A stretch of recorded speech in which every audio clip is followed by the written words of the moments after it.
Kalau 4 hal ini ada yang belum bisa, harus dibangun mulai sekarang untuk dialog, biar dialognya produktif.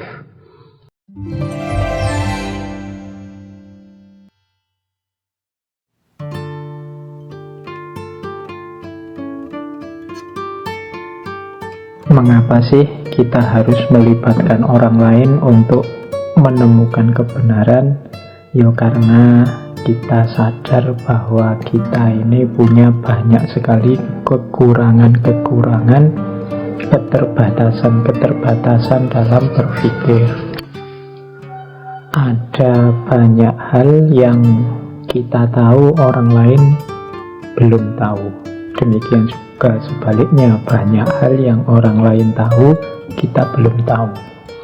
Maka model-model berpikir bareng-bareng seperti debat dan dialog akan lebih memudahkan, akan lebih menguntungkan kita idealnya dalam menemukan kebenaran. Ya betapapun kebenaran itu adalah salah satu fitrahnya manusia. Itulah mengapa kalau kita misalnya sedang merasa salah, itu kan rasanya tidak enak. Bahkan kadang-kadang kita tahu bahwa kita salah, kita masih ngeyel bagaimana caranya mencari alasan bahwa kita itu tetap benar. Ini menunjukkan bahwa benar itu salah satu fitrah dalam kehidupan kita. Makanya ada salah satu hadis dari Rasulullah yang suatu ketika beliau ditanya tentang apa itu cirinya dosa itu kan salah. Jawabannya Kanjeng Nabi, dosa itu maha kafi sodrika wa karihta ayat toli'a alaihinas. Jadi dosa itu ya kalau engkau merasa tidak enak. Jadi haka fisodrika itu kamu merasa ragu-ragu, merasa tidak nyaman, dan engkau tidak suka kalau orang lain tahu. Jadi berarti kesalahan atau dosa itu membuat tidak tenang, membuat kita tidak nyaman, bahkan kita tidak mau orang lain tahu. Nah, ini menunjukkan bahwa benar itu fitrah dan salah itu sesuatu yang berlawanan dengan fitrah. Hanya saja ya karena kita ini punya banyak keterbatasan, punya banyak kekurangan, akhirnya kita juga butuh orang lain untuk bareng-bareng menemukan kebenaran, mencari yang paling pas, yang paling cocok, yang paling sesuai dalam kita mengelola kehidupan ini. Bahkan saya yakin sebagian besar materi yang saya sampaikan ini hakikatnya teman-teman sudah tahu. Hanya saja mungkin belum terstruktur rapi saja, belum urut tentang bagaimana awal dan akhir dialog yang baik ini. Kita kan sudah sering ada gagasan-gagasan, celetukan-celetukan, kita harus mau berdialog, kita harus mau bekerja sama, kita harus saling menghormati, saling menghargai, dan lain sebagainya. Ini menunjukkan sebenarnya ya kita sudah tahu cara berdialog yang baik, yang etis, yang estetik, yang logis. Hanya saja malam hari ini kita coba memetakan metode dialog yang baik itu yang seperti apa. Kalau dalam istilah yang saya pakai judul malam hari ini itu dialog yang produktif. Istilah produktif ini saya pakai karena untuk menghindari kesia-siaan. Kadang-kadang kita itu dialog, membahas sama orang lain, tapi hasil akhirnya tidak jelas, keputusan akhirnya tidak jelas. Tidak jelas itu berarti sudah ketemu jawabannya apa belum, itu kita tidak membahas lagi. Sudah ditemukan solusinya apa belum, kita tidak mencari lagi. Bahkan kita tidak tanya itu tadi solusinya apa. Banyak kegiatan-kegiatan seminar, diskusi, bahkan dialog-dialog di TV, itu kan hasil akhirnya tidak terlalu jelas. Lah ini tadi dialog hasilnya apa? Solusi yang ditawarkan apa untuk mengatasi masalah ini? Jalan keluar yang direkomendasikan apa? Karena tidak ada itunya, terus besok dibahas lagi di tema yang sama oleh forum seminar yang lain, forum diskusi yang lain. Besoknya lagi dibahas lagi. Isinya mirip-mirip, cuma hasil akhirnya tidak jelas semua juga. Misalnya tema pandemi, wah ada puluhan bahkan mungkin ratusan diskusi oleh berbagai panitia, baik yang dari kampus-kampus maupun lembaga-lembaga independen tentang pandemi ini. Banyak tema-tema yang sama, beberapa saling tumpang tindih. Dan setahu saya ada banyak juga yang hasilnya terus tidak jelas. Kalau bahasa kita malam hari ini tidak produktif. Jadi yang direkomendasikan apa, kebenaran-kebenaran baru yang ditemukan apa, dan lain sebagainya. Maka malam hari ini kita latihan ya, bagaimana melakukan dialog, menemukan kebenaran tapi secara produktif. Ada tawaran baru yang lahir dari dialog, ada solusi baru yang ditawarkan dari dialog. Oke, bismillah, kita mulai. Yang pertama, ini saya ingin mengajak kita bedakan dulu ya, biar tidak menganggap sama antara dialog dengan debat. Dua-duanya memang terjadi ketika kita melibatkan orang lain untuk menyelesaikan masalah, untuk menemukan kebenaran. Kadang model dialog, kadang model debat.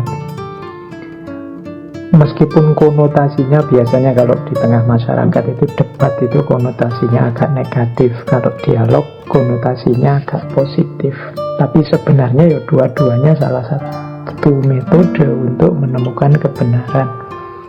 Debat juga baik kalau dilaksanakan dengan baik. Dialog juga baik. Dialog yang dianggap positif ya kalau dijalankan dengan tidak baik, hasilnya bisa kontraproduktif, malah nambah masalah baru. Debat juga begitu. Maka ya monggo kita milih. Nanti kalau situasinya cocok ya kita debat, kalau situasinya cocok ya kita dialog. Dilihat temanya. Jangan anti debat, karena mungkin ada momen, ada situasi yang memerlukan ini. Para ulama zaman dulu juga sering menggunakan metode debat, metode polemik. Tidak masalah, asal syarat dan ketentuannya terpenuhi, seperti kita bahas minggu lalu. Dialog juga begitu. Dialog itu penting, tapi jangan asal dialog. Apa sih bedanya dialog dengan debat? Jadi ada kalimat begini, dialog is about learning, debate is about winning. Ini quotes ini menjelaskan bahwa dialog itu adalah ketika dua orang dengan kebenaran yang berbeda, dengan pandangan yang berbeda, gagasan yang berbeda, saling belajar, saling memberi masukan, saling mempertemukan kebenarannya, mencari titik-titik sama dan melacak titik-titik bedanya. Kemudian syukur-syukur bisa menemukan jawaban bersama kalau memang ada masalah yang dibahas.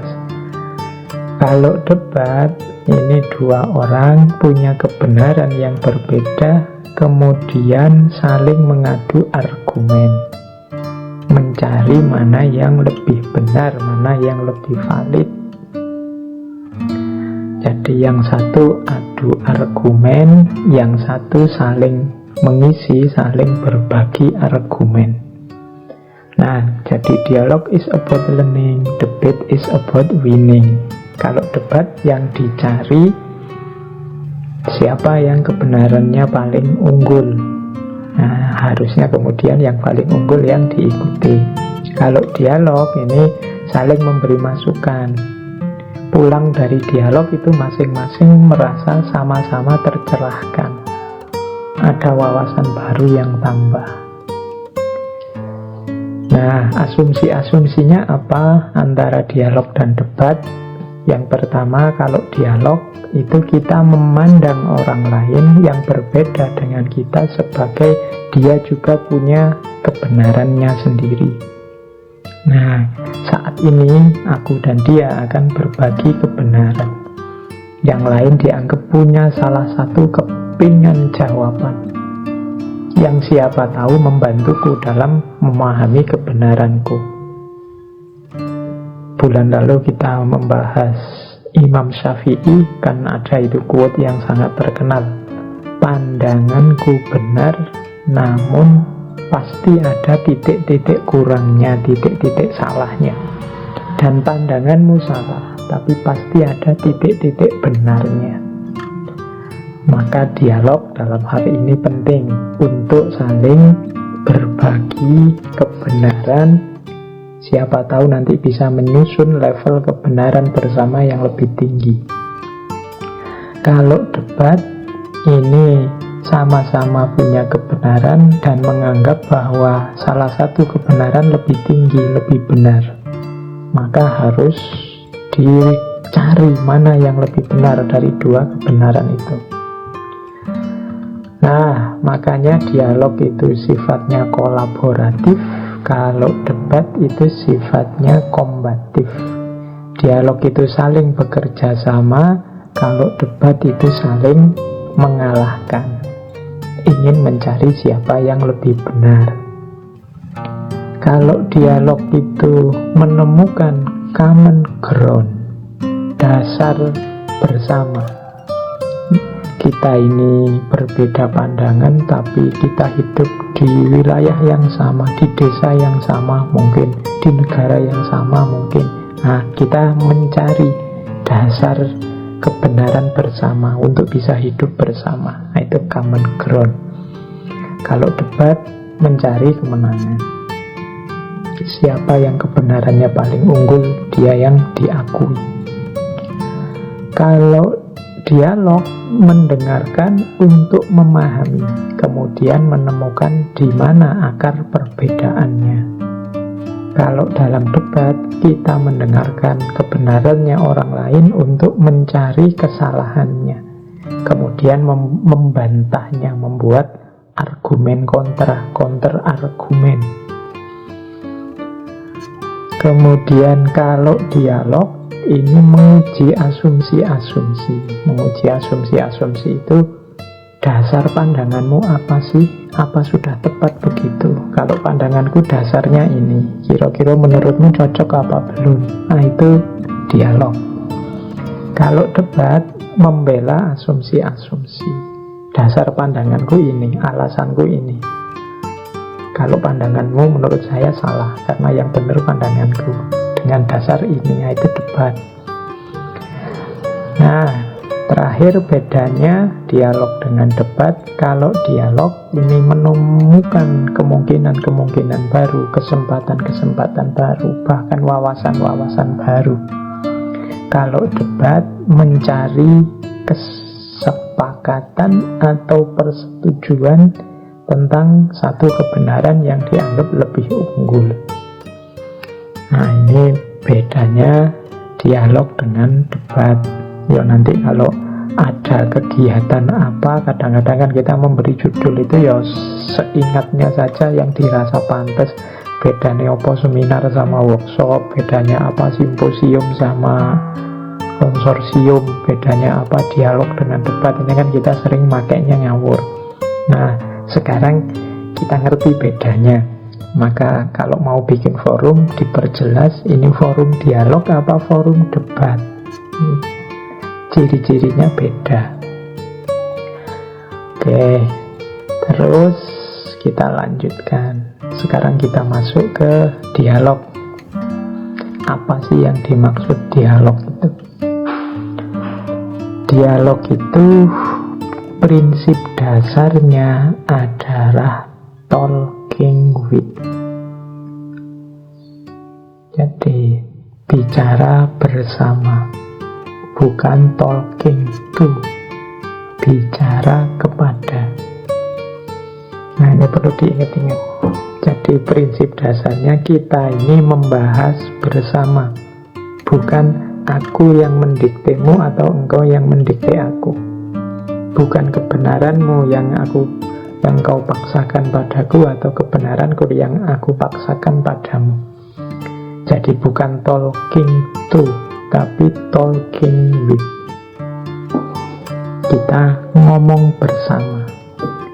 Ini versiku, mana versimu. Kira-kira kalau ada perbedaan, sumbernya di mana, akarnya apa, bisa dipertemukan atau tidak. Kalau ada kesamaan, ini kesamaan yang esensial, apa substansial, apa hanya kata-katanya saja, maksudnya berbeda, dan lain sebagainya. Jadi saling berbagi kebenaran, saling berbagi wawasan, bertukar pikiran, itulah dialog. Kalau talking to, ini bicara kepada. Kalau ini monolog. Banyak orang melakukan forum dialog, tapi hakikatnya monolog. Monolog itu semua pihak ingin memaksakan agar kebenarannya yang diterima. Ya kalau ini bukan dialog, kalau ini judulnya mestinya ya debat. Atau bahkan ada yang lebih kaku lagi. Kalau debat itu mending yang sana diberi kesempatan menunjukkan argumennya, yang sini juga diberi kesempatan menunjukkan argumennya, kemudian diuji yang paling benar. Tapi ada kalanya ruang publiknya tidak sehat. Hanya satu suara yang boleh memperdengarkan argumennya, sehingga satu-satunya kebenaran yang ditampilkan hanya itu. Ya kalau ini pasti bukan talking with, tapi talking to, bicara kepada, bukan bicara bersama atau bicara dengan. Jadi prinsip dasarnya dialog itu talking with. Kita ngobrol bersama. Kayak kalau kita ngobrol itu, kita tidak ada pretensi, tidak ada niat untuk kebenaran harus kamu terima, kebenarannya harus kalah. Tidak ada begitu. Kalau teman-teman sedang nongkrong bareng teman-teman di angkringan atau di kafe apa di mana, itu kan ngobrolnya lebih santai, lebih kelihatan ciri dialog. Tapi forum-forum dialog kadang-kadang malah lebih kelihatan ciri debat, bukan dialog. Jadi diingat-ingat, dasarnya dialog itu adalah talking with, bukan talking to. Nah, apa sih yang kita lakukan saat kita berdialog?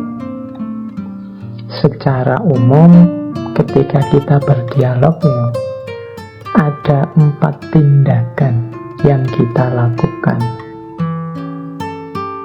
Yang pertama yaitu listening, mendengarkan. Yang kedua respecting, menghargai. Yang ketiga suspending, menunda. Yang keempat voicing, menyuarakan. Oke, jadi bagi yang ingin berdialog dengan baik, yang pertama dia harus mampu mendengarkan dengan baik, dengan benar, dengan etis, bahkan secara estetik.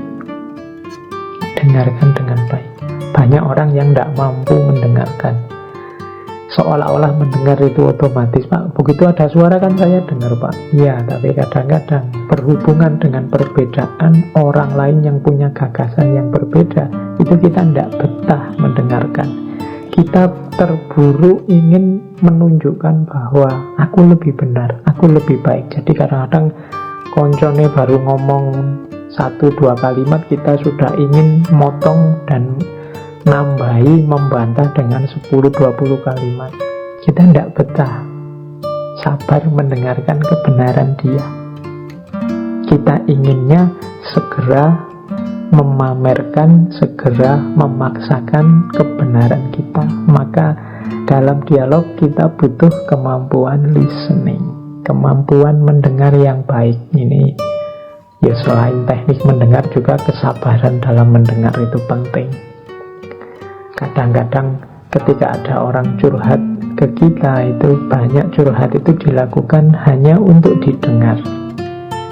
Orang yang curhat itu sudah tenang, sudah nyaman kalau dia sudah menyampaikan unek-uneknya. Jadi dia hanya butuh didengar. Tapi kita itu seringkali sok pinter, sok ingin menasehati, sok ingin meluruskan. Jadi curhatnya belum selesai, wah, ceramah dan petuah kita sudah berhamburan keluar. Ini sebenarnya juga menunjukkan kita tidak sabar untuk mendengar. Bahkan menurut saya dalam dialog itu kemampuan paling sulit itu kemampuan mendengar. Karena kita terburu-buru kesusu ingin mengadu kebenaran yang kita miliki dengan kebenarannya. Maka tindakan dialog yang paling dasar, ayo latihan mendengar dengan baik. Yang kedua, respecting. Respecting ini menghargai. Kalau ini tidak perlu dijelaskan ya teman-teman, sejak kemarin sesi pertama tentang pertanyaan, tentang debat, ini penghargaan, ini harga mutlak. Karena kita ini manusia yang bertemu manusia. Jadi kita tidak sedang berhadapan dengan benda, tidak sedang berhadapan dengan binatang. Kita ini bertemu manusia yang sama-sama mulianya dengan kita, yang sama-sama punya kehormatan kemanusiaan. Tetap harus kita hargai. Jadi respecting, mendengar sambil menghargai. Kalau kita ingin berkomentar, mengajukan gagasan juga dengan penghargaan. Jangan sambil melecehkan, memaki.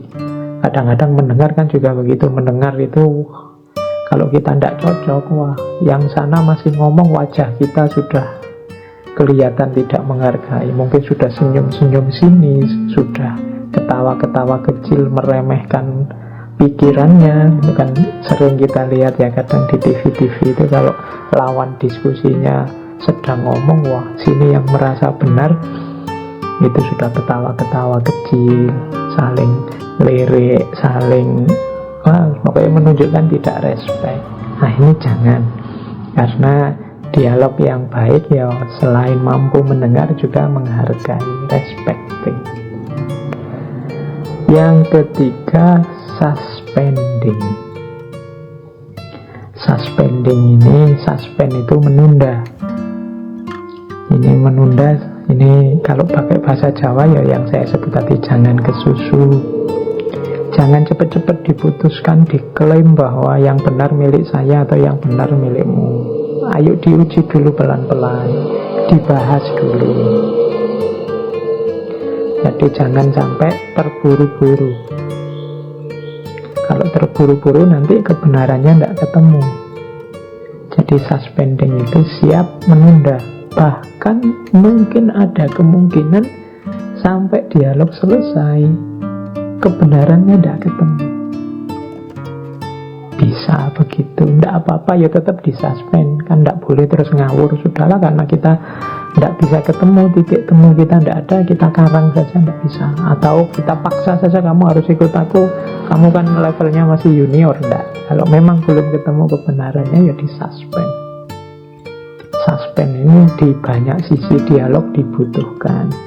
Selain tidak kesusu mengklaim kebenaran, juga tidak kesusu menyalahkan, juga tidak terburu-buru merasa dirinya benar dan lain sebagainya. Bahkan tidak harus segera membantah kalau dirasa ada kesalahan, tidak harus segera menyalahkan, segera memusuhi, dan suspend dulu, pelan-pelan dibahas. Dan yang terakhir pastinya, kalau ini tidak perlu diajari, voicing. Voicing itu berarti menyuarakan kebenaran kita. Ya, mendengar penting, respecting penting, suspending penting. Kalau kita tidak bisa voicing, tidak bisa menyampaikan kebenaran kita, ya tidak jadi dialog. jadinya monolog, dia yang ngomongi kita. Ya tetap kita harus punya kemampuan voicing. Ini primernya untuk dialog bisa jalan. Kalau kita tidak bisa menyuarakan kebenaran kita, ya biar diganti yang lain yang bisa menyuarakan. Jadi ini 4 tindakan dialog. Bagi yang ingin melakukan dialog, harus latihan teknik listening, harus mau menghargai yang lain, harus sanggup menunda klaim-klaim keputusan-keputusan, dan yang keempat, harus mampu menyuarakan kebenarannya, voicing. Kalau 4 hal ini ada yang belum bisa, harus dibangun mulai sekarang untuk dialog, biar dialognya produktif.